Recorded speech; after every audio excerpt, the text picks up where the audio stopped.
Hello my dear friends, कैसे हैं आप सभी। आज हम पढ़ेंगे टेरेस के बारे में। सबसे पहले हमें देखना है इसका क्लासिफिकेशन। चलिए, ये देखिए, ये टेरेस की पिक्चर मैंने इसमें मेंशन करी है। इसकी कम से कम 250 से 300 प्रजातियां हैं जो अभी तक देखी गई हैं, ठीक है। और इसमें से जो भारतीय प्रजाति है उनको भी हम देखेंगे। तो ये आपका क्या है, एक टाइप का टेरेस प्लांट है, ठीक। अब इसकी क्लासिफिकेशन को देखते हैं। क्लासिफिकेशन देखिए बेटा कैसा है। जगह जो है इसका प्लांटे है, ठीक है, यानी वनस्पति जगत से आता है ये।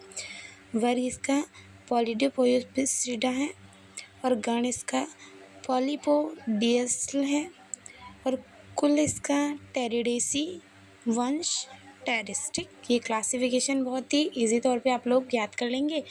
5 ही पॉइंट होते हैं, तो मुझे उम्मीद है कि बहुत जल्दी ही आपको याद हो जाएंगे। चलिए आगे देखते हैं। देखिए, अब समझते हैं जो टेरेस हमारा जो प्लांट है इसको फर्न भी कहते हैं, ठीक है। जनरली भाषा में इसे फर्न कहा जाता है। फर्न की जो बाहरी आकारिकी होती है उसको हम समझेंगे कि वो किस तरीके से बना होता है, उसका स्ट्रक्चर यानी, ठीक है। स्ट्रक्चर बनाने में बेटा सबसे पहले आपको क्या करना है, इसकी पिक्चर बनानी है, डायग्राम बनाना है। उसके बाद डायग्राम में जैसे जैसे आप चीज़ें बनाते जाओगे ना, वही आपको पॉइंट लिख देने हैं, ठीक है। फॉर एग्ज़ाम्पल मैं आपको समझाती हूँ। देखिए, सबसे पहले पॉइंट यहाँ पर क्या नोट किया हुआ है। भूमिगत तना साखिक और बारहमाही प्रकंद और भूरे रंग के सल्कों से घिरा होता है। उनके राइजोम पर कुछ प्रजातियों में स्थायी पत्तों का आधार होता है, ठीक है। ये है जो आपका यहाँ पर एक क्या है, भूमिगत तना, ठीक है। जो प्रकंद है, ठीक, भूमिगत तना यानी प्रकंद की बात हो रही है यहाँ पर। वो बारहमाही प्रकंद भूरे रंग के शल्कों से घिरा रहता है। ये है ना, ब्राउन कलर की क्या है, शल्कों से घिरा हुआ है, ठीक है। और देखिए इसमें जड़ कौन सी होती है, अपस्थानिक जड़ें पाई जाती हैं, ठीक, जो पूरे प्रकंद से निकलते हुए बिखरी हुई होती हैं। और उनके राइजोम पर क्या होते हैं, कुछ प्रजातियों के स्थायी पत्तों का आधार होता है। जो ये स्थायी पत्ते हैं, इसका आधार कहाँ है, प्रकंद में ही पाया जाता है, ठीक। नेक्स्ट पॉइंट देखिए, प्रकंद के ऊपरी भाग से एक विस्तृत रेचिस से निकलती हैं, ठीक है। पत्तियाँ जो प्रकंद का ऊपरी भाग है यहाँ से निकलती हैं, ठीक। डंठल का आधार कभी कभी रेमेटा से ढका होता है और कभी कभी भूरे रंग के शल्कों से ढका होता है। यहाँ देखिए, ये वाली दिख रही है, इसमें क्या है, रेमेटा है, ठीक। और ये जो दूसरी वाली दिख रही है, इसमें कौन सी, भूरे रंग की शल्कों से ढकी हुई है, ठीक है। 2 टाइप की इस पर कोटिंग होती है, कुछ पे भूरे रंग की शल्क होती है, कुछ पे रेमेटा होती है, ठीक है। जिस पे रेमेटा होती है वो थोड़ी सी हार्ड हो जाती है, ठीक। अब आगे देखते हैं इसके। देखो बच्चों, पत्तियां संयुक्त एक सूत्री होती हुई माइक्रोफिलिक्स प्रकंद पर एक एक्रोपेटल पैटर्न में उत्पन्न होती हैं। ये वाला पैटर्न दिख रहा है ना, यहीं पर देखिए पत्तियां किस तरीके से आती हैं। ये जो इसका प्रकंद है, इस प्रकंद पर क्या है, एक एक्रोपेटल पैटर्न बनाती है। एक्रोपेटल मतलब इस तरीके का घुमावदार सा पैटर्न बनाती है। न्यूनी पत्तियां सिकुड़ के उत्पन्न होती है, ठीक है। कुछ प्रजातियों में बीपेन पत्तियां, डिजिटल पत्तियां, डिग पाउंड पत्तियां भी देखी जाती हैं। क्या है, अलग अलग प्रकार हैं पत्तियों के कि किस तरीके से होती हैं। पूरी तरीके से बढ़ती बाद में है, पर होती संयुक्त ऐसे, जैसे एक छोटा बच्चा होता है, उसके हाथ पैर नाक कान सभी चीज़ें होती हैं, लेकिन वो धीरे धीरे क्या होता है, डेवलपमेंट बड़ा होता जाता है। तो नई पत्तियाँ इसमें उगती नहीं है, बस ये जो पत्तियाँ सिकुड़ी हुई छोटी सी घुमावदार संरचना बनाई होती है, इसे क्या कहते हैं, एक्रोपेटल पैटर्न, ठीक है। यही पैटर्न धीरे धीरे खुलता है और विकसित होते जाता है। जिन पत्तियों को विकसित किया जाता है उन्हें मोर्चों के रूप में वर्णित किया जाता है। रेचित में टर्मिनल लीफलेट के अलावा जोड़ों के व्यवस्थित कई सेसाइल, कैरियासिल और लाइसो लिफ्टेड शामिल है, ठीक है। ये जो पत्तियां जो उत्पन्न होती हैं, वही मैंने आपको बताया, वो क्या है, मोर्चों के रूप में विकसित होती हैं, यानी पत्तियां नई नहीं आती हैं। ये कह सकते हो कि इस पूरे पेड़ में क्या है, एक ही पत्ती है, ठीक है। पूरे पौधे में एक ही पत्ती है, वो एक संग उगती है और वही बड़े होते रहती है, लेकिन नई पत्ती कोई भी नहीं आती है। और देखो, जो पत्तियां हैं शीर्ष पर पहुंचते समय अनंत संकुचित हो जाते हैं, यानी ऊपर की तरफ, यहाँ की तरफ छोटी पत्तियां होती हैं और नीचे की तरफ क्या होती हैं, चौड़ी होती हैं। बीच में पाए जाने वाले पत्रक बड़े होते हैं, जबकि अन्य पत्रक श्रृंखला के शीर्ष और आधार खंडों में आधार खंडों में आकार में धीरे धीरे गिरावट आती है। देखो, अगर हम नीचे से ऊपर की ओर बढ़ें तो क्या होते हैं, पत्तियों की चौड़ाई घटती जाती है, उनका आकार छोटा होते जाता है। और ऊपर से नीचे की तरफ अगर बढ़ें तो पत्तियों का आकार क्या होगा, बड़ा होते जाएगा। और अगर बीच की पत्तियां देखें तो बीच की पत्तियों का आकार क्या होता है, बड़ा ही होता है। ठीक, अब देखिए, पत्तियां खुरदरी होती हैं, क्यों? क्योंकि इस पे हमारे क्या होते हैं, स्पोर्स होते हैं। इस पे हमारे क्या होते हैं, स्पोर्स होते हैं, स्पोरेंजियम होता है। ठीक है, उसके अंदर क्या पाए जाते हैं, स्पोर्स पाए जाते हैं। इसकी वजह से क्या होती है, पत्तियां आपकी खुरदरी होती हैं, जिनमें मध्य शिराएं होती हैं। यहाँ से पार्श्व शिराएं एक द्विबीजपत्री प्रकार की शाखाओं के साथ निकलती हैं। यह एक खुला द्विबीजपत्री शिरा विन्यास प्रदर्शित करता है। हम विकास की एक कायमिक दर पा सकते हैं और नई पत्तियां प्रचलित फनेक्शन प्रदर्शित करती है। देखो, इस लाइन का मतलब क्या हुआ, मैं आपको समझाती हूँ। ये जो हमारी पत्तियां हैं ना, ये वाली पत्तियां, इसका लार्ज देखो यहाँ पर दिखा रखा है। ये जो पत्ती है, इसमें क्या है, इसको अगर हम क्या करें, तोड़ लें और ज़मीन में डाल दें, ठीक है, तो ये स्पोर्स क्या होंगे, अंकुरित होंगे। सही वातावरण मिलते ही इसके अंदर स्पोर्स जो पाए जाते हैं, स्पोरेंजियम के अंदर जो स्पोर्स होते हैं वो सही वातावरण में अंकुरित होंगे और हमारा नया प्लांट्स डेवलपमेंट हो जाएगा यहाँ से। ठीक, तो यही कह रहा है कि क्या है, नई पत्तियाँ प्रचलित वेगेशन प्रदर्शित करती है, यानी हम नई क्रमित दर पा सकते हैं इसको। ठीक है, किसकी पत्तियों से ही हम क्या है, और भी ऐसे बहुत सारे टेरेस प्लांट को उगा सकते हैं। ठीक, अब आगे देख लेते हैं। इसकी क्या हो गई, हैबिटेट तो हो गई। अब इसकी देखिए प्लेस, किस जगह पर पाया जाता है ये मैं थोड़ा सा बता दूं आपको। देखिए, ये है आपका टेरेस प्लांट जो है, ये पाया जाता है पत्थरों की दरारों, यानी पहाड़ की दरारों के बीच पाया जाता है। ठीक, जैसा कि आप देख पा रहे हैं, कहाँ पाया जाता है, पहाड़ों की दरारों के बीच, जहाँ क्या है, पानी का सोर्स हो। ठीक है, जहाँ से पानी बहता है, ये वहाँ पर पाया जाता है। अधिकतर ये घाटियों में, ठीक है, तालाबों के आसपास, जहाँ से क्या है, पानी रिसता है ना, जैसे ये क्या है, पहाड़ हैं और पहाड़ के बीच में जो दरारें हैं, आपने इसे अपने घर के आसपास भी देखा होगा। और लगभग ये हर जगह पाया जाता है। ठीक है, इसकी प्रजाति क्या है, किसी भी आप स्टेट में चले जाइए, आपको मिल ही जाएगी। ठीक है, कहीं भी, या फिर वर्ल्ड में कहीं भी चले जाइए, कहीं ना कहीं मिल ही जाएगी, क्योंकि ये क्या है, नियर वाटर सोर्स उगते हैं। तो ईजीली आपने देखा भी होगा कई बच्चों ने आप में से, कि ये क्या है, हमारे सराउंडिंग में प्रेजेंट है। या जब पुरानी क्या होती हैं, दीवारें होती हैं, उस पे भी ये आ जाते हैं, जहाँ पर बारिश का पानी इकट्ठा होता है, या फिर पानी का ऐसा सोर्स होता है जहाँ पानी थोड़ा सा आ जाता है, तो वहाँ पर क्या होता है, थोड़ी छत ख़राब होती है तो वहाँ पानी गिरता रहता है, या फिर पाइप्स होते हैं तो उसके साइड में भी हमारा उग जाता है। ठीक, टेरेस प्लांट। चलिए, अब हम थोड़ा सा आगे बढ़ते हैं।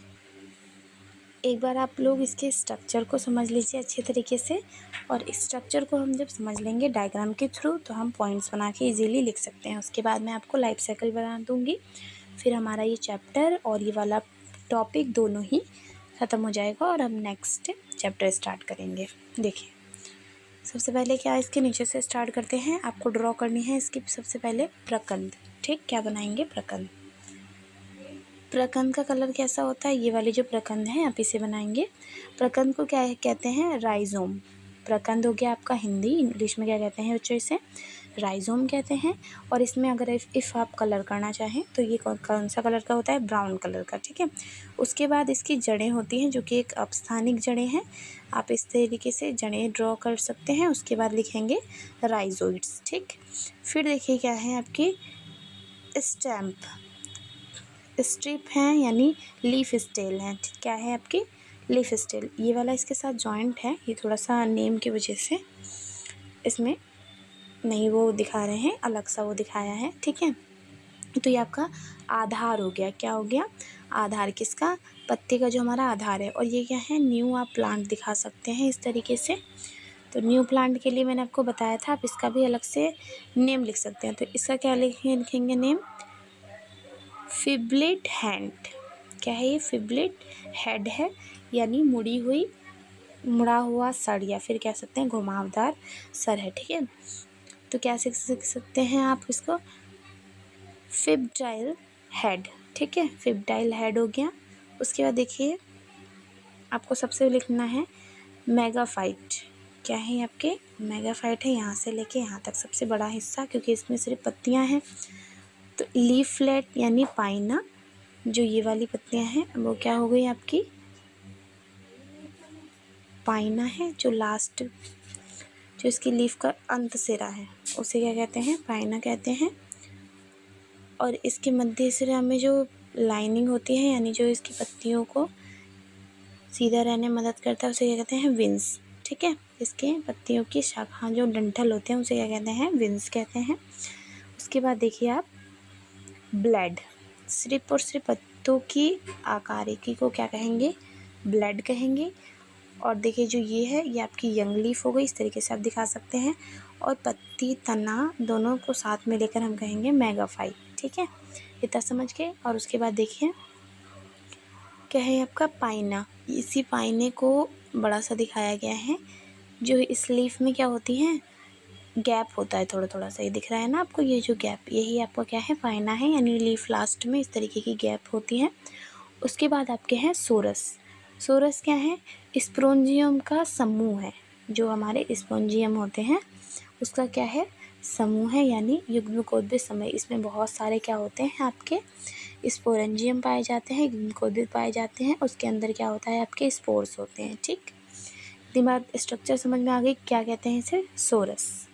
चलिए अब आगे देखते हैं हम इसके लाइफ साइकिल। देखिए जो हमारी टेरिस के लाइफ साइकिल शुरू होती है, टेरिस को क्या कहते हैं? फर्न भी कहते हैं। तो ये शुरू होती है आपकी सोरस में, जो आपके स्पोर्स होते हैं यानी जो बीजाणु होते हैं उनसे। ठीक है, किस तरीके से शुरू होती है वो देखेंगे हम। देखिए ये क्या है? आपको मैंने बताया था अभी कि जो हमारा ये प्लांट्स है, देखिए जो आपका ये प्लांट है, प्लांट में क्या है? सबसे पहले आपका ये फर्न है, यानी इसका आधार है। उसके बाद क्या है? आपके सोरस है, जो बीजाणुओं का समूह है। और क्या है? पिन्ना। ठीक है, पिन्ना क्या होता है? इसमें लगने वाले जो कर्ट्स होते हैं, ठीक, जो लास्ट लीफ पे एकदम स्टार्टिंग में नहीं, जहाँ देखो लीफ का ये शुरुआती होता है उससे थोड़ा सा दूर में क्या होता है? आपके पिन्ना दिखने शुरू हो जाते हैं, यानी जो पत्तियों में लगी हुई कर्ट है। ठीक, आपके सोरस में क्या होते हैं? बीजाणु होते हैं, यानी स्पर्म होते हैं, सॉरी स्पोर्स होते हैं। और स्पोर्स क्या होते हैं? सही वातावरण में अंकुरित होते हैं। सही, देखिए जो आपका सोरस से प्लांट है वो इस तरीके से, उसमें क्या होते हैं? स्पोरेंजियम की जो संरचना होती है वो होती है। देखिए तो ये क्या है? इंडोसियम है आपका। ठीक है, ये कौन सी संरचना? इंडोसियम है। और इसमें से देखिए एक क्या है आपका? स्पोरेंजियम। ठीक है, स्पोरेंजियम में जो मेगा मदर सेल होती है, ठीक है, यानी जो क्या होता है? गुरु बीजाणु होता है, उसमें क्या होता है? मियोसिस होती है, यानी विभाजन, समसूत्री विभाजन शुरू हो जाता है। और उसके बाद विभाजन के फलस्वरूप क्या बनते हैं? आपके स्पोर्स बनते हैं, बीजाणु बनता है। ठीक है, और जो स्पोर्स हैं वो आपका क्या है? गेमिनेशन स्पोर्स में बदल जाता है, यानी अंकुरित हो जाता है। और अंकुरन के बाद क्या बनाता है? गैमेटोफाइट प्रोथैलस स्टार्ट हो जाता है, यानी एक नया प्लांट उसी जगह पे क्या होता है? जन्म ले लेता है। जो उसके अंदर क्या होते हैं? युग्मकोद्भिद होते हैं, नर और मादा। ठीक है, यानी गैमेटोफाइट्स होते हैं, मेल एंड फीमेल। देखिए जो इनका जो गैमेटोफाइट है वो कैसा होता है? Structure of hard. कैसा होता है? स्ट्रक्चर ऑफ हार्ड होता है। और इसी के अंदर आपके पाए जाते हैं दोनों एंथ्रेडियम, ठीक, और दूसरा आर्कोगोनियम। जो आर्कोगोनियम है वो आपका क्या है? मदर वाला पोर्शन है, यानी आपका फीमेल है। और जो दूसरा वाला है एंथ्रेडियम है वो आपका क्या है? मेल है। ठीक, अब देखिए इसमें क्या होते हैं? एग्स पाए जाते हैं आपके आर्कोगोनियम में, और एंथ्रेडियम में स्पर्म पाए जाते हैं। दोनों क्या होते हैं? इसकी आकारिकी मैंने समझाई थी, सेलेजिनेला के समान ही है ये।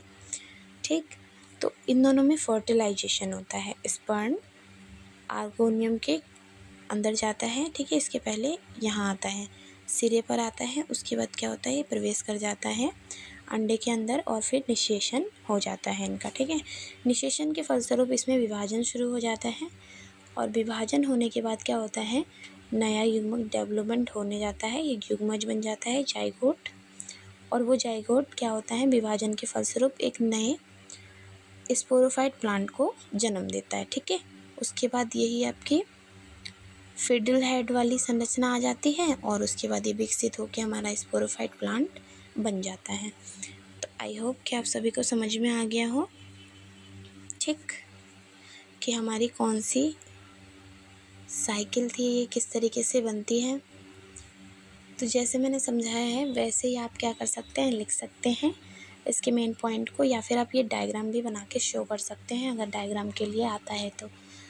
Thank you for watching my video. Continue करते रहिए और चैनल को सब्सक्राइब कीजिए, वीडियो को लाइक कीजिए और मेरे साथ बने रहिए।